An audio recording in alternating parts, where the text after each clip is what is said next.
విజ్వి ఉంటారు అండ్ అభి అని తెలంగాణ యాక్టర్ ఆ అబ్బాయి ఉంటారు. ఈ లేడీస్ లో చెప్పాలంటే విష్ణుప్రియ మేబీ ఉండొచ్చు. కిరాక్ సీత గురించి మీ అభిప్రాయం చెప్పండి. ఆ అమ్మాయి వీడియోస్ నేను చూసాను యూట్యూబ్.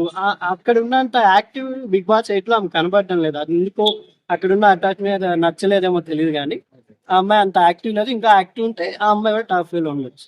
ఆదిత్య ఓం అని ఆయన కూడా ఆదిత్య ఓం శివాజీ గారి బ్యాచ్ అనుకుంటున్నాను నేను. బిగ్ బాస్ 7 లో శివాజీ గారు ఎలా లైట్ లైమ్ లోకి వచ్చారో ఆదిత్య ఓం గారు నిన్న నాగార్జున గారు కూడా అన్నారు. ఆదిత్య ఓం గారు కొంచెం మీరు లైన్ లోకి రావాలి, కెమెరాల ముందు రావాలని. నువ్వే పాత యాక్టర్, ఎప్పుడో మేము చిన్నప్పుడు ఉన్నప్పుడు ఆయన హీరో. శివాజీ గారు మాదిరి ఆయన కూడా లైన్ లోకి రావాలని కోరుకుంటున్నాం. ఇప్పుడైతే ఆయన మీద ఏం బ్యాడ్ ఒపీనియన్ లేదు, ఎందుకంటే ఎక్కువ కెమెరాస్ లో ఆయన కనపడలేదు కాబట్టి.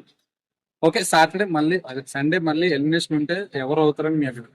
నాగమణి కంటే అనుకుంటున్నా ఈ వీక్ బట్టి ఓవర్ ఎక్కువ సెంటిమెంట్ చేస్తే ఆయన వెళ్ళిపోవచ్చు. సో ఫైట్ టాక్ ఏంటంటే సెంటిమెంట్ గా ఆయన వర్కౌట్ అయ్యాడు అని అంటున్నారు సార్.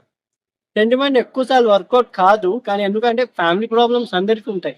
ఆయన ఫ్యామిలీ ప్రాబ్లమ్స్ చెప్పుకొని అక్కడ ఉండాలంటే అది బిగ్ బాస్. చాలా మంది అతన్ని ఎలా పోలుస్తారంటే రైతు బిడ్డ మన పల్లా ప్రశాంత్లకి తెలుసు పోలుస్తున్నా కానీ పల్లవి ప్రశాంత్ గేమ్ ఆడాడు, టఫ్ ఇచ్చాడు అందరికి. ఆయన సెంటిమెంట్ చేసిన ఆయన గేమ్ నచ్చింది కాబట్టి గెలిచాడు. ఇతను కూడా ఇప్పుడు 1 వీక్ అయింది కాబట్టి ఇతను కూడా గేమ్ ఆడితే ఇతనికి టాప్ 5 లో ఉంటాడు.